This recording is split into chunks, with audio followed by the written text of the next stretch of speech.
Firman-Mu pelita bagi kakiku, terang bagi jalanku. Kepada hambanya dipersilahkan.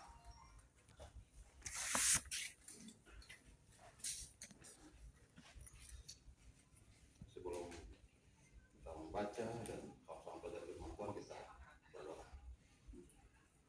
Bapa di surga, Tuhan kami, Allah di sana, nama Yesus. Ini kami Bapa ini syukur kami kepadamu oleh karena kasih dan pertolongan Tuhan. Semua kami ada sampai saat ini. Dan kami bersyukur pada kesempatan bagi kami untuk sama belajar dari firman Tuhan.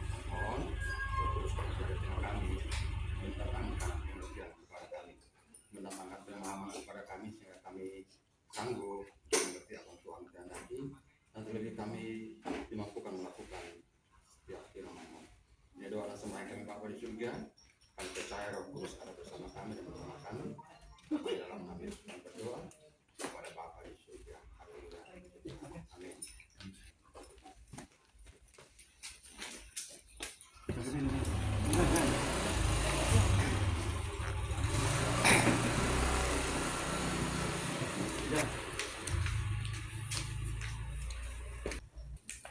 Baik, Mama, saudara-saudara semua obat.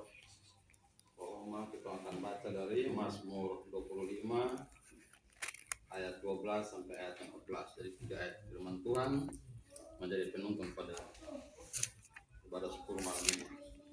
Kita ajak buat Mama, Opa, Oma kita berdiri supaya kita membaca firman Tuhan.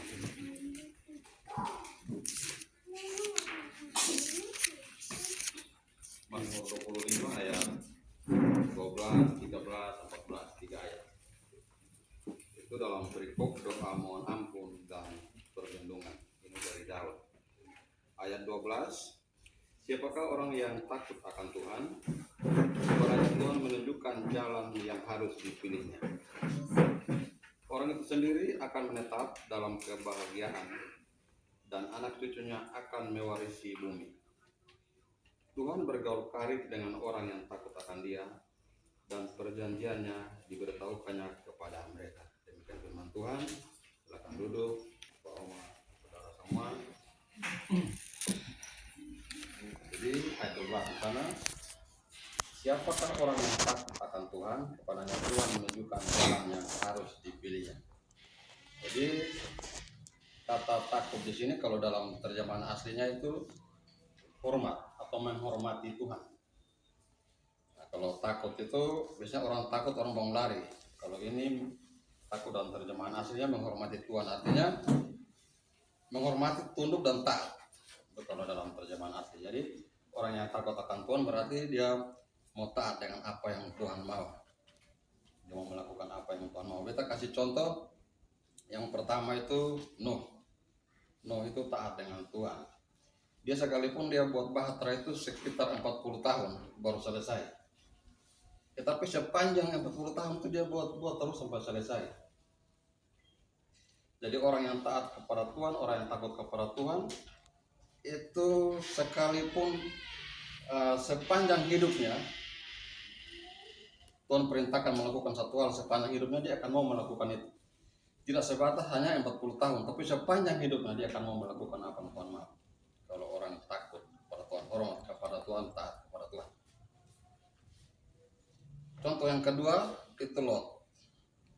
Lot itu dalam satu malam itu Tuhan perintahkan dia harus keluar sudah sebelum Sodom dan Gomora dimusnahkan dalam waktu yang singkat. Jadi orang juga yang taat kepada Tuhan itu dia tidak akan menunda waktu. Karena dia pikir waktu terlalu singkat, masih ada hari esok, dia sabar dulu besok atau lusa. Tidak ada menunda waktu. Dia akan segera melakukan apa yang Tuhan mau tanpa menunda apa yang diperintahkan Tuhan. Jadi orang yang takut kepada Tuhan, dia akan terus melakukan apa yang Tuhan mau. Mulai dari dia tahu hari ini dia tahu bahwa Tuhan contohnya suruh dia harus mengasihi orang tua, maka mulai hari ini dia akan kasih orang tua sampai sepanjang hidup. Karena kalau namanya mengasihi orang tua tua, mengasihi anak-anak, mengasihi keluarga, berarti itu harus dilakukan sepanjang ketong hidup. Mulai dari start ketong tahu mengasihi sampai ketong tutup mata ketong harus mengasihi. Tidak ada batas. Jadi ketong akan taat kepada Tuhan punya perintah. Ayat 13, orang itu sendiri akan menetap dalam kebahagiaan. Nah, jadi ini semacam rumus bagi ketong orang percaya kepada Tuhan. Kalau ketong mau hidup menetap dalam kebahagiaan, artinya sepanjang ketong punya hidup itu ketong akan bahagia, sukacita akan menyertai ketong. Jadi semacam rumus kalau ketong mau hidup bahagia, hidup sejahtera, sukacita, rumusnya itu ketong harus takut kepada Tuhan. Taat kepada Tuhan, melakukan apa yang Tuhan mau. Dan anak cucunya akan mewarisi bumi. Tidak cukup hanya pada orang pribadi itu yang taat kepada Tuhan, tapi anak-anak juga akan mewarisi bumi. Anak-anak akan diberkati. Di Amsal dia bilang anak cucu orang-orang benar tidak akan meminta-minta.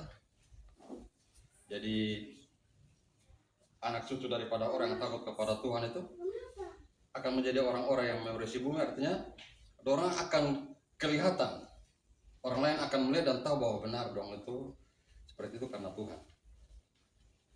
Jadi orang pandang sebelah mata, tapi orang akan tahu bahwa itu karena kemurahan Tuhan. Orang lain akan ikut memuji Tuhan. Ayat 14, Tuhan bergaul karib dengan orang yang takut akan Dia. Jadi kembali kepada orang yang takut kepada Tuhan tadi, yang melakukan firman Tuhan itu, Tuhan bergaul karib dengan orang tersebut. Jadi saya mau ketemu di sini, kalau ketemu takut dan taat kepada Tuhan, maka sesungguhnya tanpa mungkin ketong sadari, tapi sesungguhnya Tuhan ada bergaul dengan ketong. Artinya hari lepas hari Tuhan ada dengan ketong dalam ketong kehidupan. Hari lepas hari. Karena ketong percaya bahwa Tuhan yang ketong sembah itu tidak terbatas.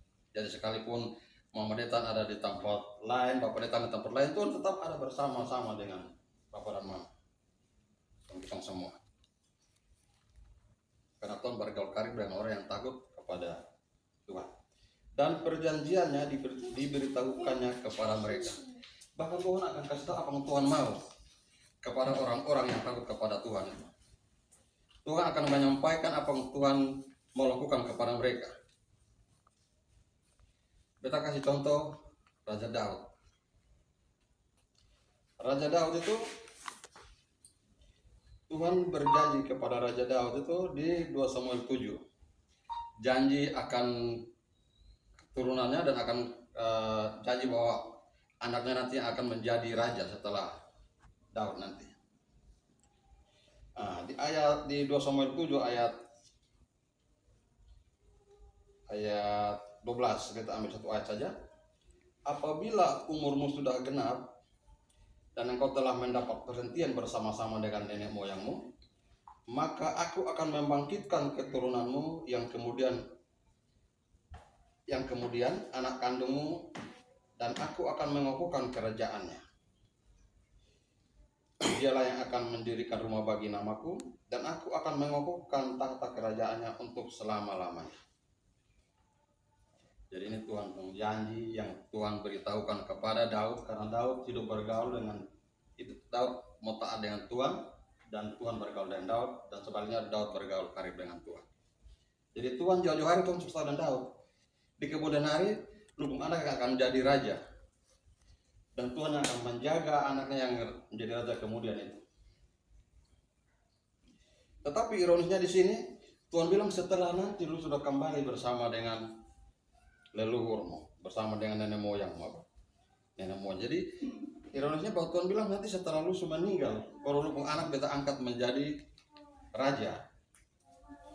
Lalu dilanjutkan di doa syukur Daud itu, masih di pasal 7 ayat 18 dan seterusnya. Daud bersyukur karena Tuhan berjanji kepada dia akan mengokohkan kerajaan anaknya di kemudian hari.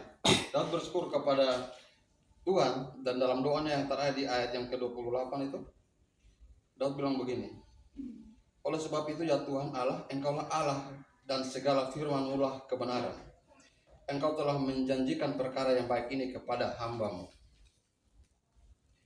Jadi Allah kebenaran sini Allah yang kalau berjanji tidak akan ingkar janji. Ayat 29 dari 2 Samuel 7 ayat 29, kiranya engkau sekarang berkenan memberkati keluarga hambamu ini supaya tetap ada di hadapanmu untuk selama-lamanya. Dia minta sekarang itu dalam konteks bukan berarti harus saat itu. Ya, tapi kita menerjemahkannya dalam konteks bahwa Daud mungkin minta di Tuhan supaya Tuhan jangan sampai setelah beta son ada baru Tuhan memberkati beta keturunan. Tapi beta mau di saat beta ada ini Tuhan memberkati beta keturunan. Karena beta mau melihat janji Tuhan terjadi dalam beta kehidupan. Dan ternyata benar bahwa Tuhan memberikan apa yang Daud inginkan dalam doa syukurnya itu. Pertama Raja-Raja 1 ayat 48. Dan beginilah katanya, kata Daud, terpujilah Tuhan Allah Israel yang pada hari ini telah memberi seorang duduk di atas tahtaku yang aku sendiri masih boleh menyaksikannya. Jadi ternyata Tuhan sudah akhirnya memberikan apa yang juga Daud minta sekarang yang tadi kita maksudkan itu. Sebelum Daud akhirnya meninggal nanti, Tuhan sudah menepati janjinya. Dia anak sudah diraja. Karena Salomo menjadi raja di saat Daud masih hidup. Jadi Daud, kita terjemahkan tadi waktu Daud bilang sekarang itu, dia mau melihat janji Tuhan terjadi sebelum dia dipanggil pulang nanti. Nah, kalau dia sudah dipanggil pulang berarti dia sudah lihat janji Tuhan lagi. Kalau kita baca, nah Salomo diurapi menjadi raja, itu dari pertama Raja-Raja 1 dan seterusnya itu Daud hari tua, tapi Daud masih ada. Jadi dia sudah menyaksikan anaknya menjadi raja. Dan beta pikir ini merupakan keinginan dari semua ketong. Ketong menginginkan apapun yang ketong harapkan itu terjadi sepanjang ketong masih ada, masih kuat sehingga ketong merasakan dan melihat itu. Dan oleh karena itu di momen kesempatan ucapan syukur karena hari ulang tahun dari Mama Detan, untuk hari yang saat ini beta mau minta Mama Detan, mama yang berulang tahun, mau cerita ketong mungkin sepanjang ini Tuhan beri janji apa kepada keluarga ini, mungkin lewat khotbah di gereja atau lewat firman Tuhan yang dibaca yang itu diyakini sebagai janji Tuhan untuk keluarga ini, dan apa yang menjadi harapan dari keluarga Detan di tempat ini, Bapak Adi, Mama Jen, menjadi harapan kepada Tuhan yang mau supaya Tuhan lakukan, supaya kita bisa hidup dan menikmati janji Tuhan dan kita mau melihat janji Tuhan dalam kita hidup. Jadi dari Mama kesaksian ini seperti harapan yang sudah terjadi. Tuhan sejauh ini tahun datang bikin ukuran ulang tahun dan kalau kita dalam Tuhan pasti ada perubahan. Tuhan pasti jaga kita. Jadi tidak selamanya kita dalam keadaan baik-baik, tapi kita percaya bahwa sekalipun kita dalam lembah kekelaman, kita tidak akan takut, kita enjoy saja. Sebab kita percaya bahwa Tuhan ada bersama kita dan Tuhan itu sangat kuat dan sanggup menolong kita semua. Dan bertolak dari firman Tuhan malam ini, dari kisahnya Raja Daud itu, tadi itu, Raja Daud berdoa, bersyukur dan dia minta supaya bisa melihat dia punya anak nanti menjadi raja, maka tentunya kita ada banyak harapan yang kita inginkan dari keluarga ini, banyak harapan yang diinginkan untuk kemudian hari, banyak rencana, banyak tentang anak masa depan yang diinginkan, pasti anak-anak supaya hidup ke depan lebih baik, diberi pekerjaan yang baik dan seterusnya. Dan karena itu ini Raja Daud berdoa untuk anak-anaknya, maka untuk kesempatan malam ini kita akan masuk dalam doa sapa dan kita minta Opa ini boleh kok Opa yang berdoa kasih mama dan keluarga apa yang diharapkan